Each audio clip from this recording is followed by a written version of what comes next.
Welcome to Come and See, your podcast for finding truth in a world of chaos. Brought to you by All for Jesus Living Waters Ministry. With host and founder Richard Case and co-host and retreat leader Kathy Ricconi. Jesus reminds us to watch for the signs of his return. Today we will explore further what we are seeing in our times that line up with what signs he said would indicate the potential of the end and his return. We will also discuss the practical meaning of this as we watch and as a remnant prepare as he so leads. And now your host, Richard Case.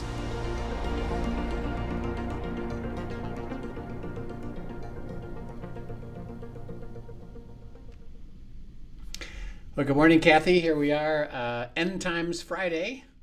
Good morning. Happy Friday. Yep, continuing on. We had Lily and Sabano on yesterday, and that was quite fun.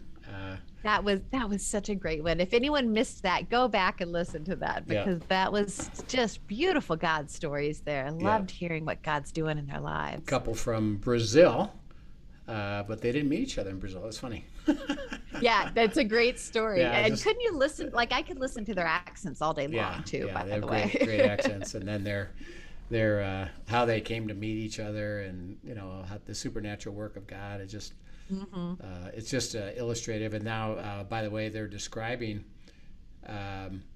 with all the changes they've made from Massachusetts business down to Florida, and one thing they described that really struck me is it's even greater than we thought. And they've been learning, over the last 5-6 years, abiding, discerning God's will, and the covenant, which, by the way, you and I will have a series on.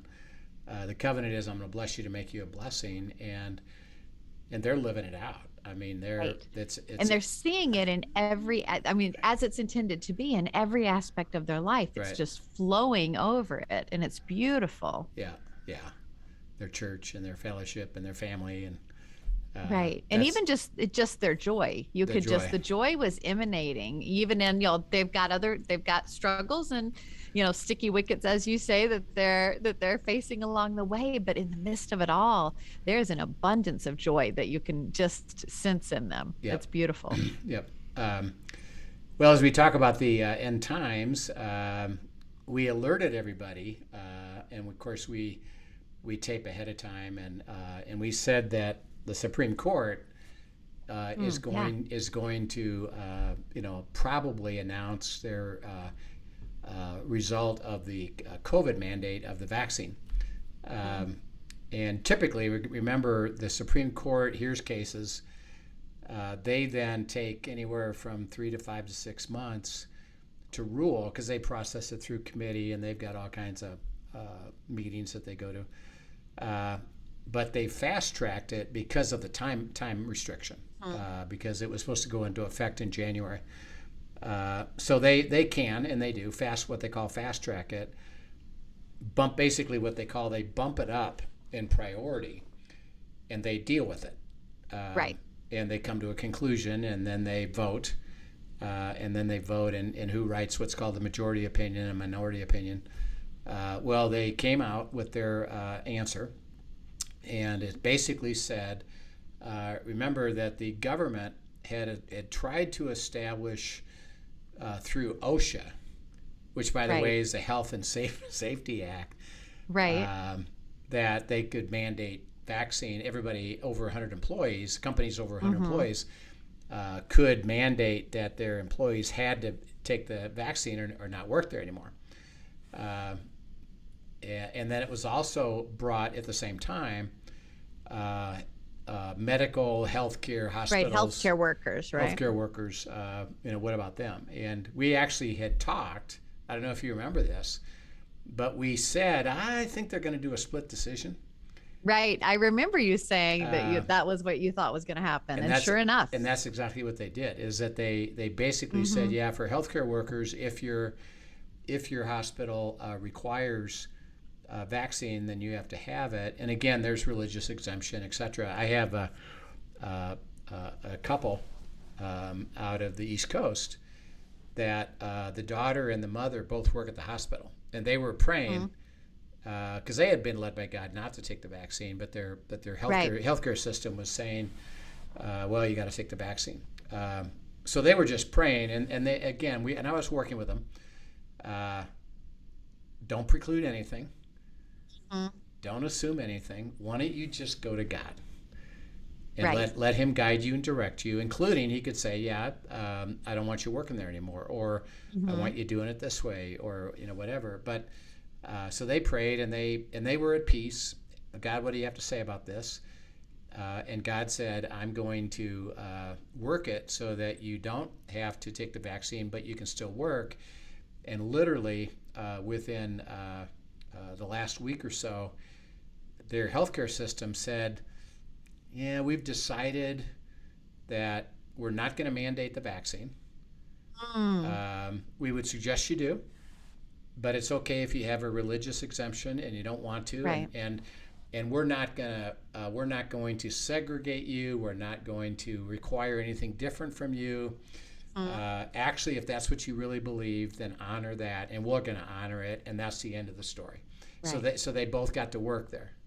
That's beautiful. So just to clarify, then, the ruling that came down from the Supreme Court is basically not saying that has to be done across the board in healthcare. It's saying that it can be done. It can be done. And so then each healthcare system can actually make the decision for itself whether it's going to enforce a vaccine mandate or not. Right. And so there is still some freedom for them to opt out of that. Yeah, and the truth of it, yes, and the truth of that underneath it all is couplefold. Generally speaking, and by the way, Delta Airlines, American Airlines, Southwest Airlines already. Mm-hmm. They had originally agreed to the vaccine mandate. Right. And of course, they wind up with a lot of people not working. And that caused them a lot of trouble. And they said, yeah, you know what, maybe we've gone too far. And by the way, the science underneath it all is first of all, people who take vaccine doesn't mean they don't get COVID. Right. So that's part of the science. The other part is that once you get COVID, you develop an immunity which actually is quite a bit stronger than the vaccine in terms of preventing further implications. So the science supports that a little bit, and companies are coming out, including healthcare companies, hospitals, whatever. You know what? Either take the vaccine, which we still, they still recommend it. Get tested on a regular basis to prove that you don't have it. If you have it, don't come to work. Right. And by the way, if you have a religious exemption, which is part of our Constitution, you can apply for a religious exemption, and if you can demonstrate that that's your belief, then we won't require you to take it. So there's really three. Right now, the way it's developing is three possibilities: take the vaccine, get tested, 2, or 3, have a religious exemption and get tested. So it's kind of giving the freedom back to the individual, which is really what the Supreme Court did. Even with healthcare saying it's not requirement, right? But if they so choose to use it, they can. If they say either the vaccine or nothing, they can. But by the way, if they do that, they need to honor religious exemptions. Right. So now with this federal ruling, I'm curious to see how things will play out, because again, my understanding is this is then allowing choice basically within entities on how they handle things.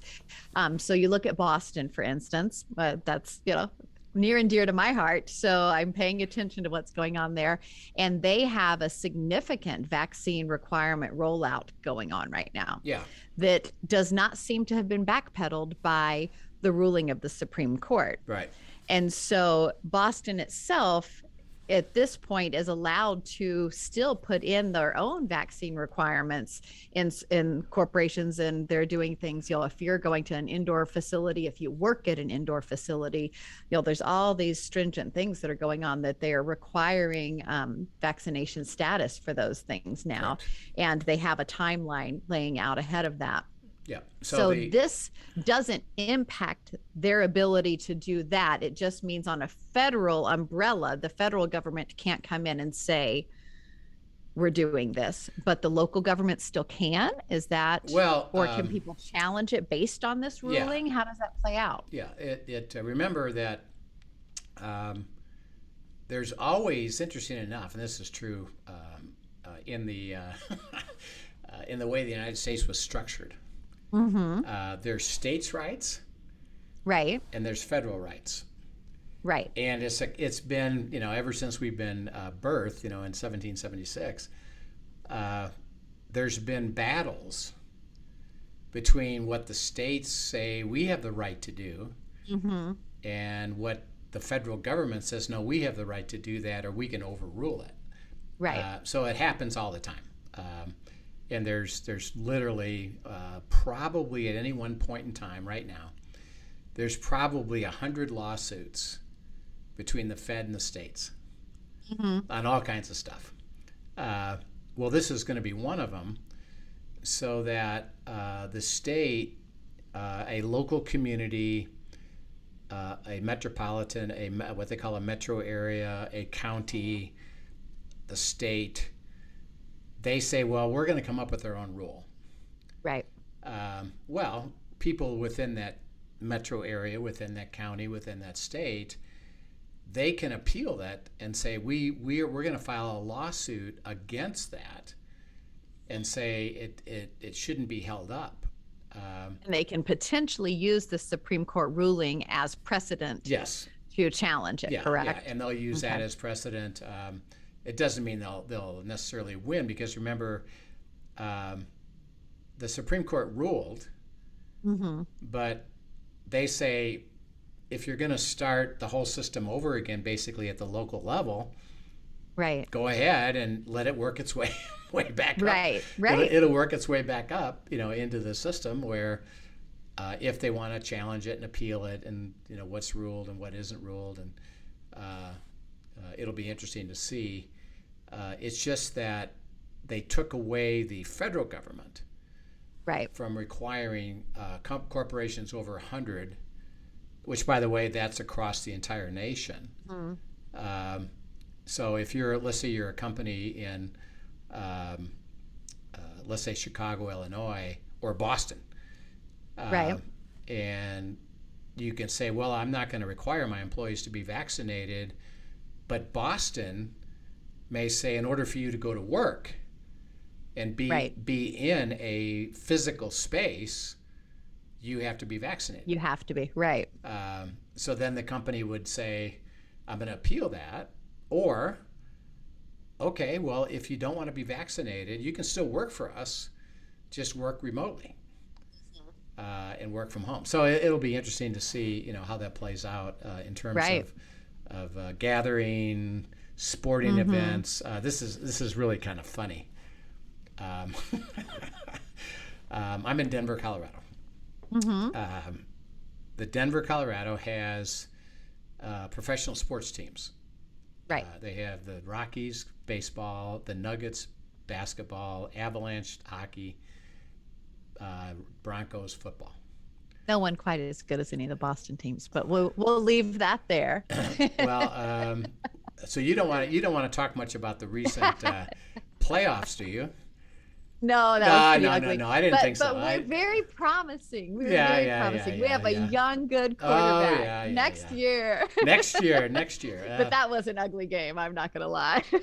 Well, the Broncos are going to get a new coach, new quarterback. So I'll bet you right now we'll beat you next year. So we'll see how that goes. We may have some fun with that one. So here, this is really quite funny.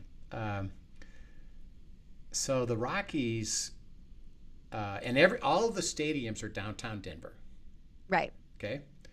In Denver County. Mm-hmm. And Denver County said, if you're going to gather,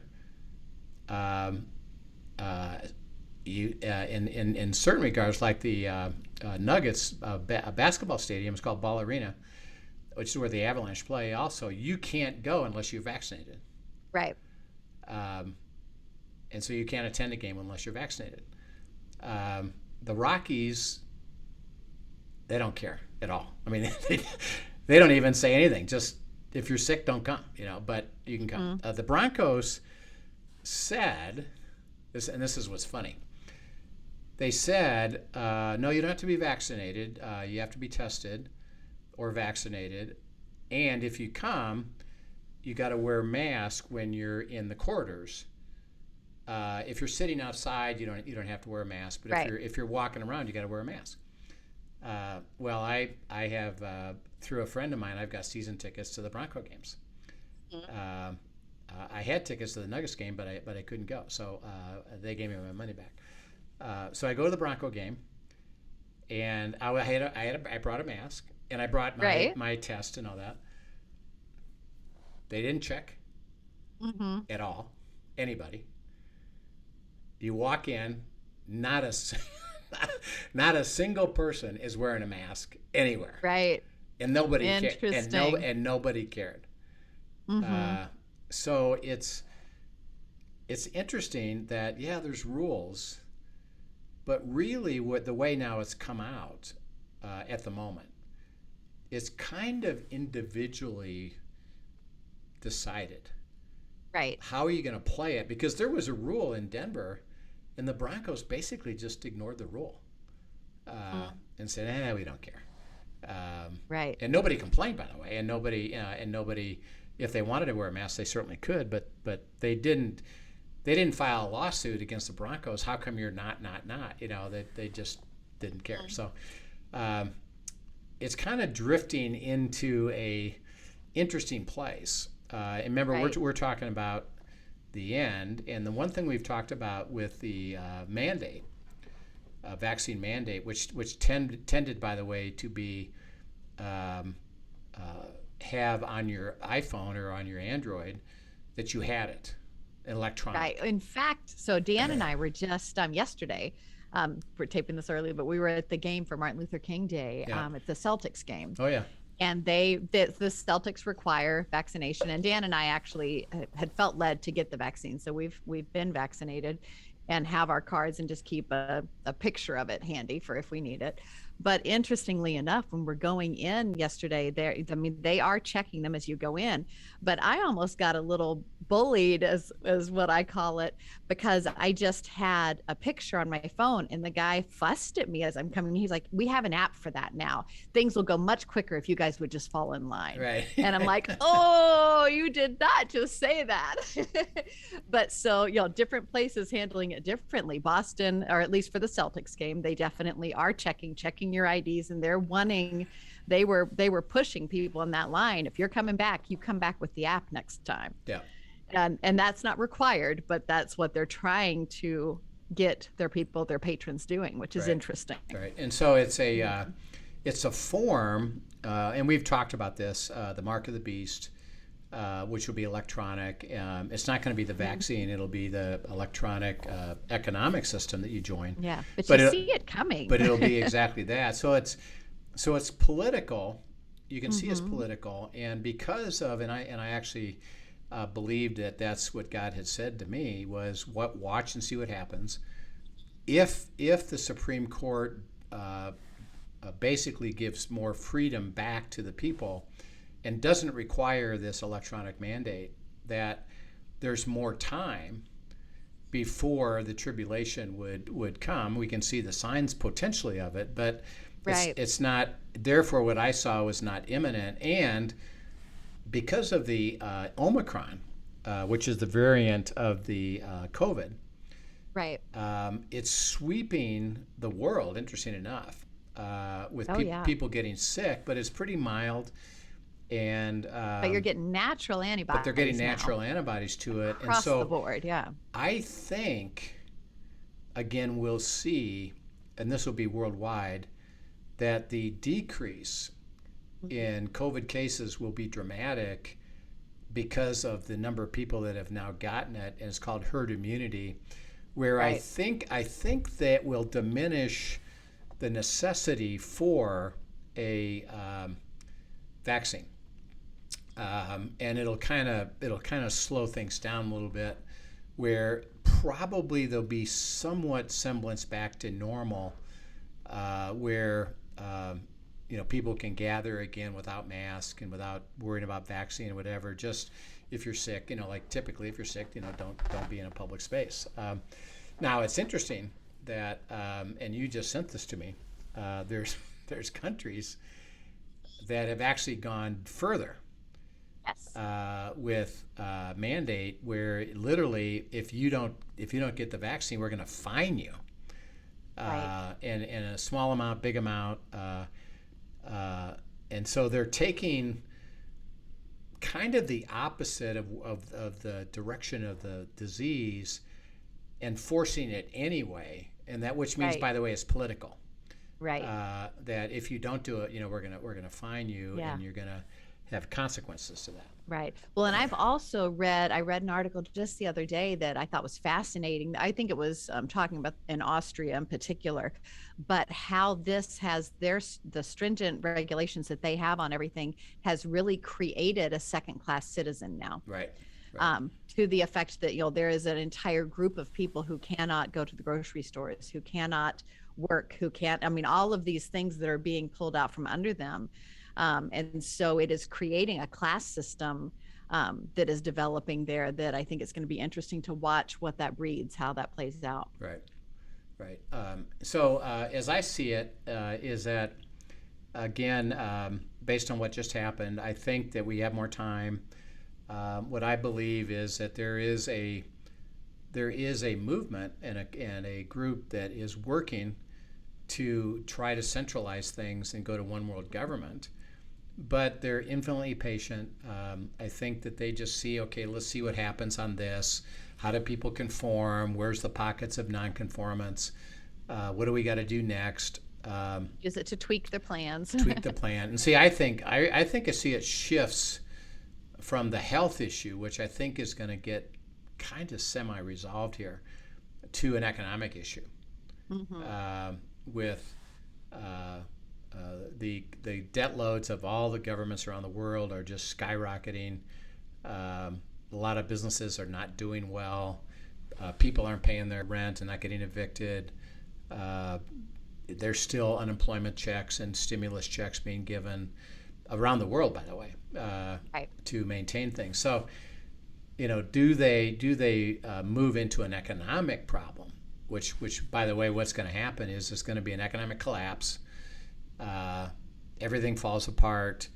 Everybody is really without stuff, without work, without stuff, etc. And the one world government comes along, which, by the way, there's a whole discussion about globalism, the Great Reset.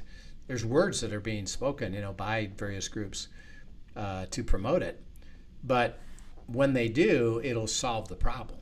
And then it'll be there is worldwide conformance, except for the remnant and Israel, that say, we're going to support this and willingly accept it. It's not by force, it's not by takeover, it's not by war, it's by economic situation. So I think we've just seen the precursor to that with the mandate and the vaccine and the electronics and all that. We'll see, how it goes. But it'll be interesting to play out and watch, and we'll keep following this over time. But in a sense, I think we just got shown that there's some more time left. So don't fret. Interesting, yeah. So we've gotten to our place where we've talked in the end, where remember, and again, just to recap, is the 7 years is the last week of Daniel. 7 years of tribulation. Starts with the economic collapse, one world government, one new currency. The world willingly accepts it. The Antichrist is part of the 10 units, heads of some kind, and he goes from 10 to 7 to 5 to 4 to 3 to 2 to 1, and the Antichrist is left, and he's the one that is now ruling. And remember, he's got Satan behind him, the dragon, the Antichrist, and then the false prophet, and they're promoting everybody worship the Antichrist as God, and they do. And he declares himself to be God, and everybody worships him. That's what they call mid-trib. It's called the Abomination of Desolation, which, by the way, happened once before in 173 BC with Antiochus Epiphanes. He did the same thing. He said, I'm God, and everybody needs to worship me. It's called the Abomination of Desolation. And Christ made a statement, as Daniel prophesied, the Abomination of Desolation, you'll see it at the end, in the mid-trib. And so it happened. Daniel prophesied it. Right. It happened 300 years later. Christ, after he was born and became an adult, understood that and said it's going to happen again at the very end, which it'll be in the middle of the tribulation. That ushers in God's wrath. Right. And he comes against the world with these seven judgments, 7 trumpet judgments. We've described them, and they're really not pleasant. The 7th one ushers in 7 bowl judgments. So there's 6 that happen, and then the 7th one is, there's 7 more. It's really 7 more. There's really 7 more, and they're very severe, and they're at the very end. The Antichrist gathers together an army of 200 million people to go into the valley of Megiddo, which is north of Jerusalem, in Israel. And this is what's described as the Battle of Armageddon. Battle of Armageddon, right?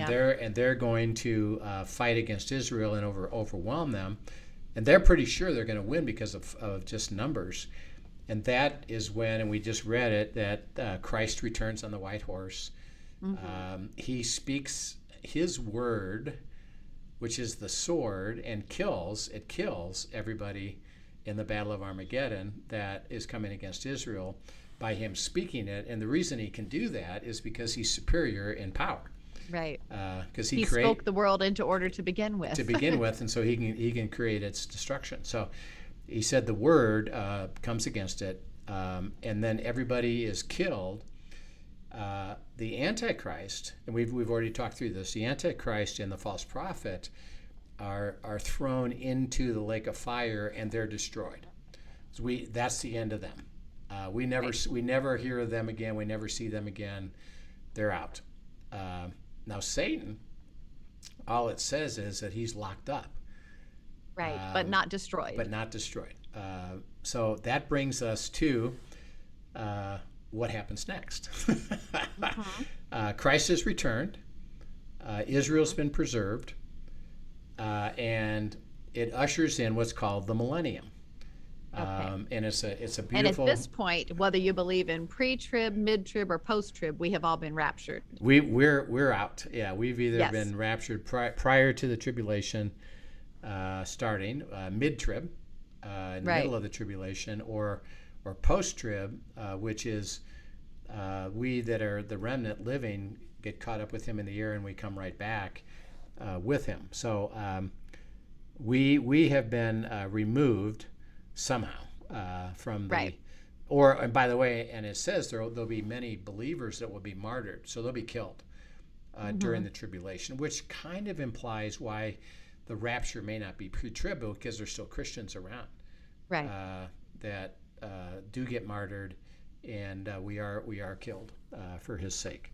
Okay, we'll go to Revelation 20 and read verses 1 through 10. So this is now after the Battle of Armageddon, and it ushers in this next section. So go ahead. Then I saw an angel coming down from heaven, holding in his hand the key to the bottomless pit and a great chain. And he seized the dragon, that ancient serpent, who is the devil and Satan, and bound him for 1,000 years, and threw him into the pit, and shut it and sealed it over him, so that he might not deceive the nations any longer until the 1,000 years were ended. After that, he must be released for a little while. Then I saw thrones, and seated on them were those to whom the authority to judge was committed. Also, I saw the souls of those who had been beheaded for the testimony of Jesus and for the word of God, and those who had not worshipped the beast or its image and had not received its mark on their foreheads or the hands. They came to life and reigned with Christ for 1,000 years. The rest of the dead did not come to life until the 1,000 years were ended. This is the first resurrection. Blessed and holy is the one who shares in the first resurrection. Over such, the second death has no power, but they will be priests of God and of Christ, and they will reign with him for 1,000 years. And when the 1,000 years are ended, Satan will be released from his prison and will come out to deceive the nations that are at the four corners of the earth, Gog and Magog, to gather them for battle. Their number is like the sand of the sea. And they marched up over the broad plain of the earth and surrounded the camp of the saints and the beloved city. But fire came down from heaven and consumed them. And the devil who had deceived them was thrown into the lake of fire and sulfur, where the beast and the false prophet were, and they will be tormented day and night forever and ever. Okay. All right. So it says that first of all, remember the Battle of Armageddon has happened. An angel comes down from heaven, and he grabs the enemy, Satan, which, again, just think of the simplicity of that. Who's more powerful? The angel. Yeah. See, the host of God are more powerful than the enemy. Right. So it's not a battle of equals. And are working on the authority of God. Of God. Yeah. So they lay hold of him, and it says they bind him up for 1,000 years and cast him into the bottomless pit, basically separation from the world and separation from God. So it's separation from heaven and earth. And they shut him up and seal him, and he can't deceive the nations until the 1,000 years is done, and then he's released for a little bit of time at the end.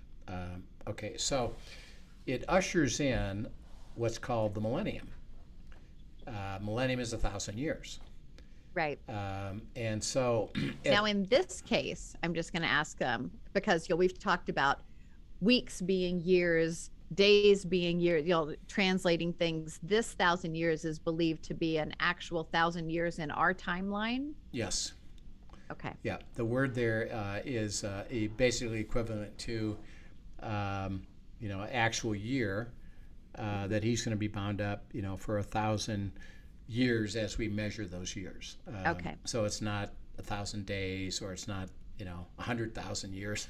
Right. It's 1,000 years. Okay. And so, first of all, Satan. They've already taken care of the Antichrist and the false prophet.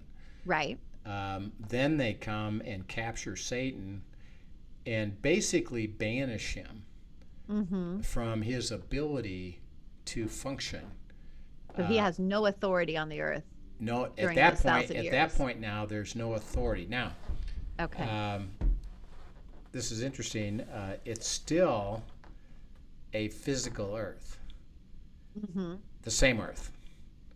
Okay. Okay, so what had happened already to this earth? Remember, it was Garden of Eden. Right. And what happened originally? Well, originally the authority was given to Satan. When Eve chose to eat the fruit, she ended up giving the authority to Satan. So Satan had authority over the earth at that point. Yeah, and it was it's called entropy. Everything left alone was falling apart, destructive. Right, left to that steal, kill, destroy. Kill, steal, destroy. Its nature had changed. Okay, so there's a couple things here.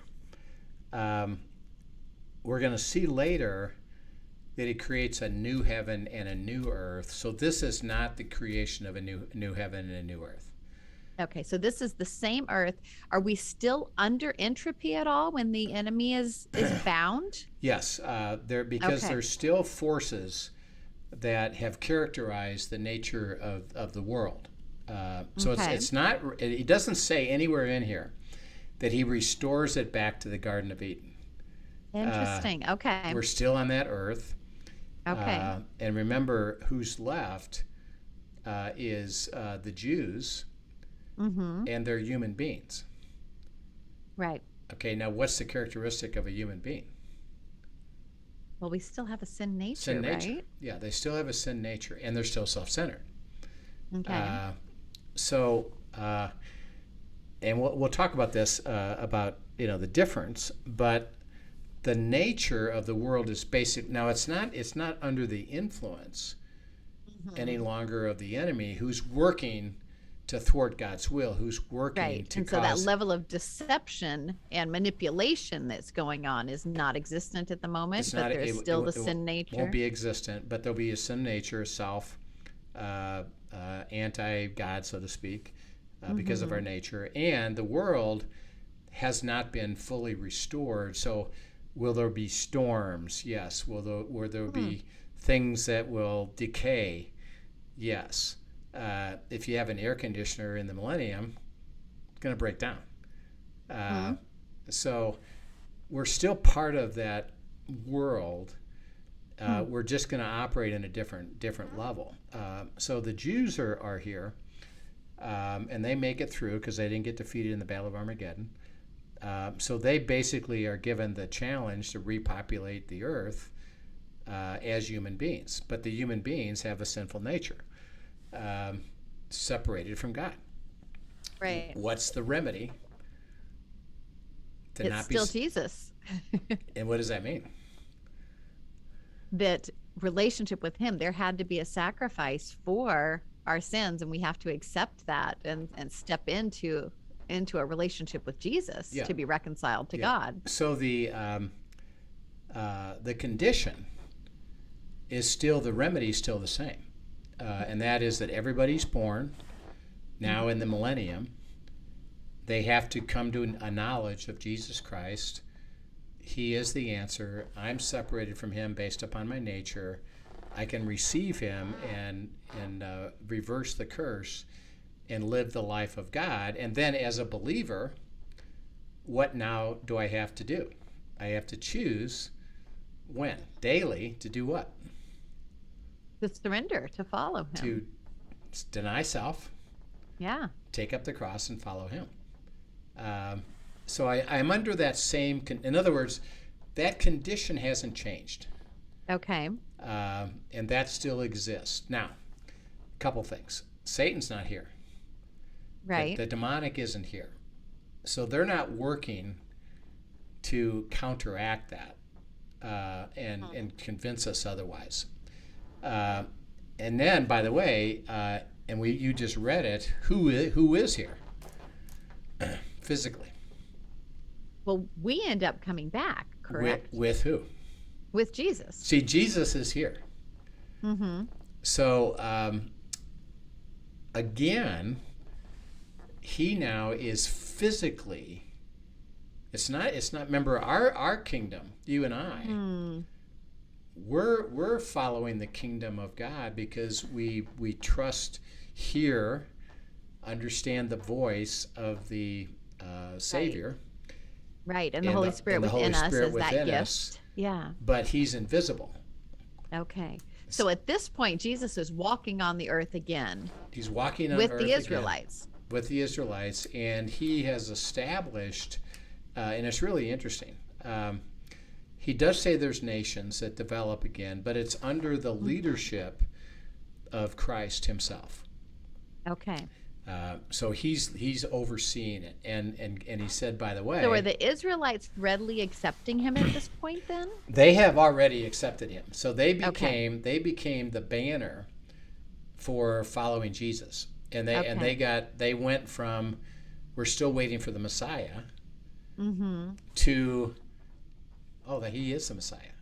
Okay. And we understand it now, and we receive that, and they live it out. They become part of the remnant. And it's really interesting, by the way.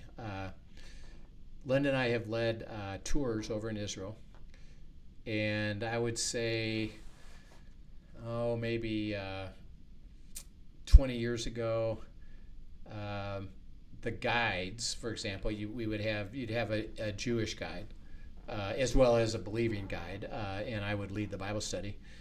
The Jewish guides, they know who they're talking to. It's a Christian group, and they actually would say to us, "You don't need to try to convince us about Jesus. We don't think he's the Messiah. So you don't need to don't waste your energy with us. We don't want to hear it." Well, over the last 6, 7, 8, 10 years, we saw the shift. And there's a couple things that went on, and again, I think I talked about this before, but one is that in the year 2000, the Pope called the year of Jubilee. Everybody should go to Jerusalem. Right. And so Israel got nervous. Like, man, we're going to have all these people coming. How are we going to manage them, and how are we going to do it? And the leaders in Israel decided, well, why don't we educate you on why they're coming and talk about Jesus? So they asked the Catholic Church, send some teachers, and we're going to have the military, the police, the fire department, everybody that's in leadership learn about this, and we're going to bring them all together. So now they have a knowledge base of what this is too. They selected an evangelical Catholic, several, and they came and taught about salvation, and they were just given it as a history lesson. Right. Here's what they're going to do. They're going to follow the Via Dolorosa. They're going to go to these sites. They're going to go to Bethlehem. They're going to go to the Garden Tomb, et cetera, et cetera. So they learned that. Okay, Netanyahu, I believe, came to know Christ. Actually, a CEO friend of mine, where it was a really good friend of his, he and his family, I think he witnessed and he came to know Christ.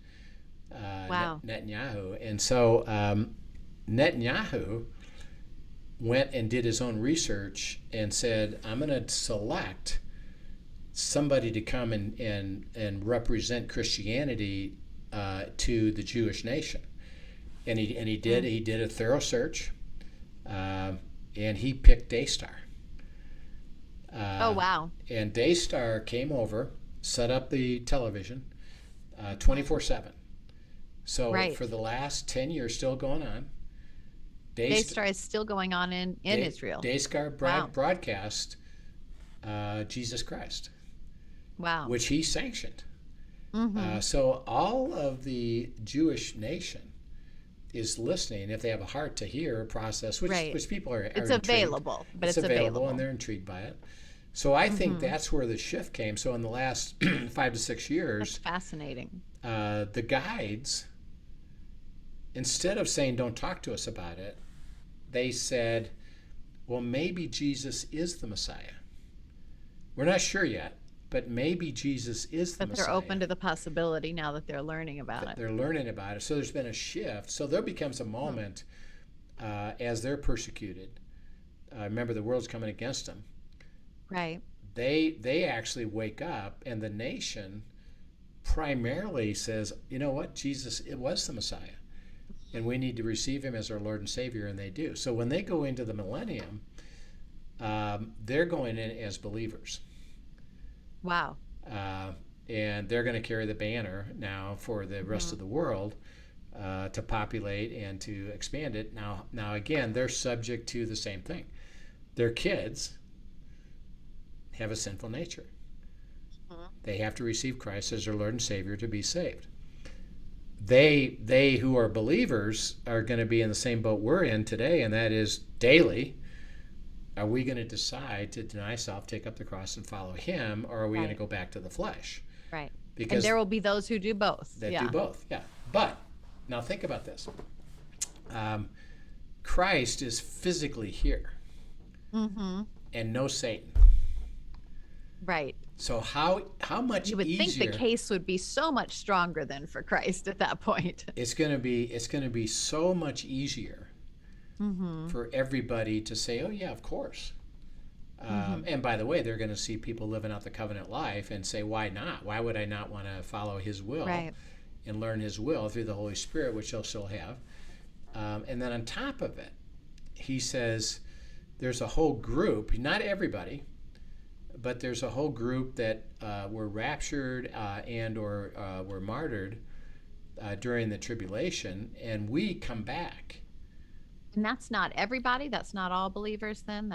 Because it said that, remember, it said that there's still people that don't come back to life until the very end. So they're not reunited with their bodies until the very end. Right. Yeah. Verse 5, it says the rest of the dead did not come back to life until the 1,000 years were ended. Right. Now they're alive because their spirits are with him, but they're not in the resurrection. But they're not on earth for they're not physically here. The millennium. But a bunch of us are. Okay. And we get to reign with him. Okay, so what would that look like? Well, so think about it, and we have a little bit of an example of this. Okay. At the end of World War II, Germany was defeated. Right. And remember, the Germans had decimated Spain, Italy, France, a big part of England, obviously Poland. They had, because of the war, it had completely destroyed the functioning cities and the transportation and the use of water and fuel and businesses, and everything was destroyed, a mess. Well, Eisenhower, interesting enough, he did a couple things. One, he said, and he went and did this, I'm going to film all of the concentration camps because people... So that it wouldn't be forgotten. Because people will revise it. If I don't do this, people are going to revise that it never happened. Right, and we see revisionist history going on constantly. Yeah. So he filmed it, and that's why we do have pictures that say, no, the Holocaust happened. And then two is he said, we're going to rebuild Europe. So what he did was he took military leaders and business leaders, and he set them up as mayors of towns. Okay. He set them up as cabinet members, so every town had somebody over water, somebody over engineering, somebody over roads, somebody over building, somebody over revising and stimulating businesses in the area. So he put Americans in charge of all the cities in Europe. Right. With a simple purpose. Get the thing back to running normally, and then we're going to hand over leadership to the locals. Right. And it was literally, it wasn't a timeline, it was milestone driven. So if the town got back to functioning correctly and they learned how to do it, then they'd hand it over to them. And sometimes it would be a few months, 6 months, a year, 2 years, didn't matter. But that example is a little bit what's going to happen during the millennium. Is that Christ is going to put us, and by the way, us means we have our resurrected body, so we're functioning just like him.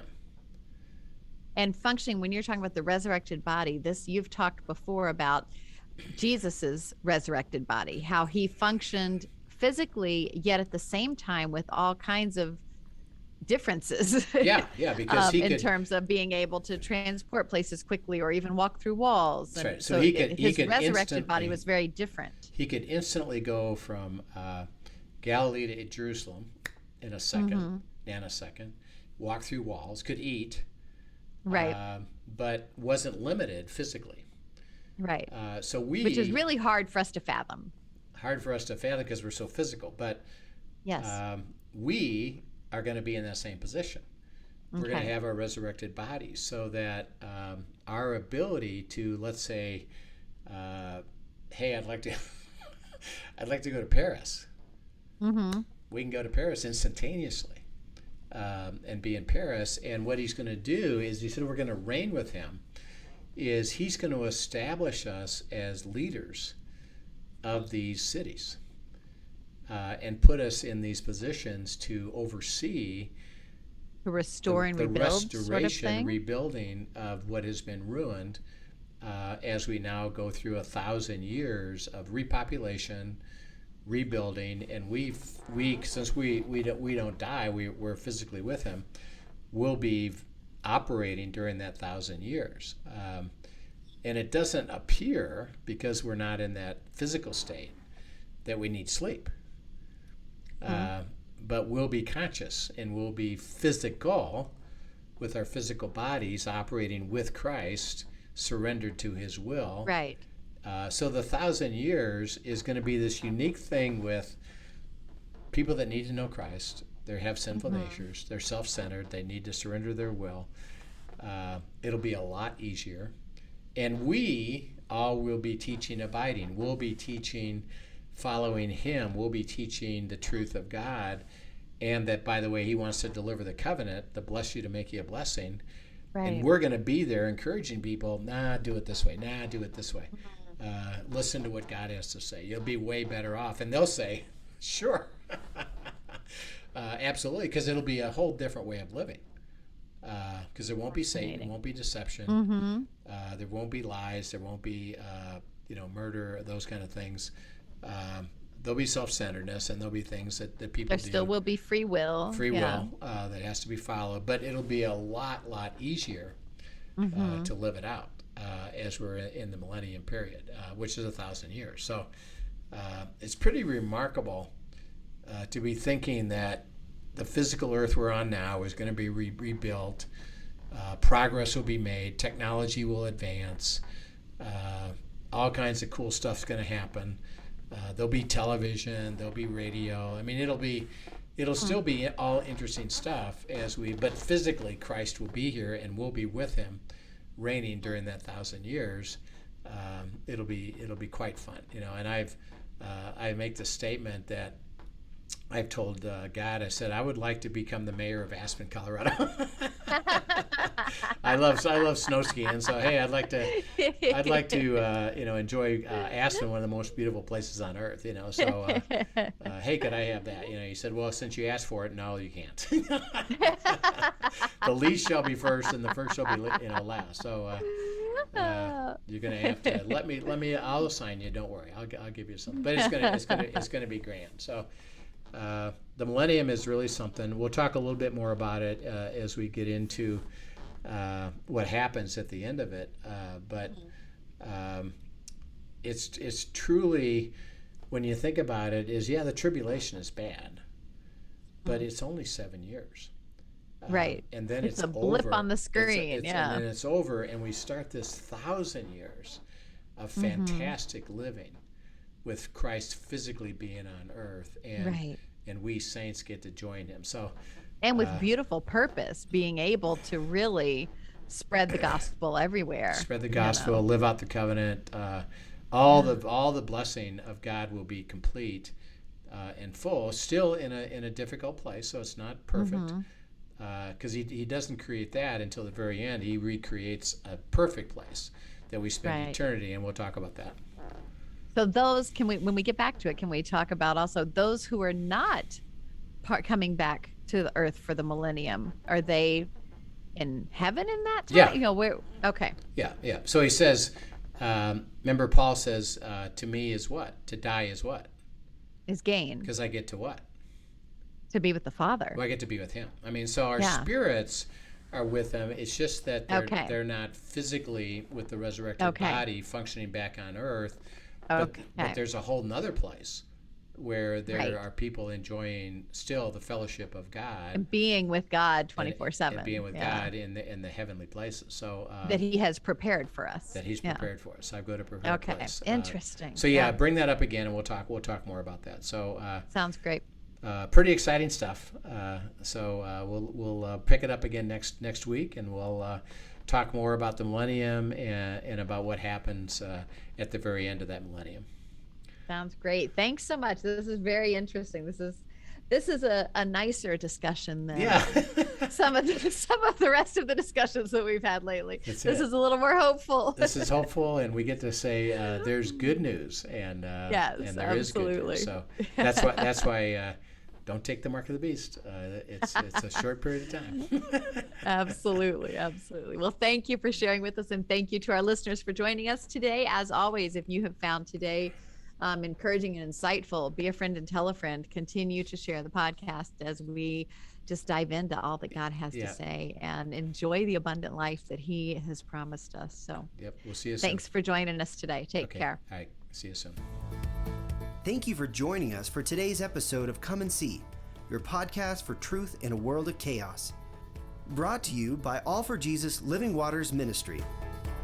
Send us your questions and comments, and tune in tomorrow for more answers to your personal questions about living life in God's truth. Remember, God's will is best and none better. His truth brings peace in this world of chaos.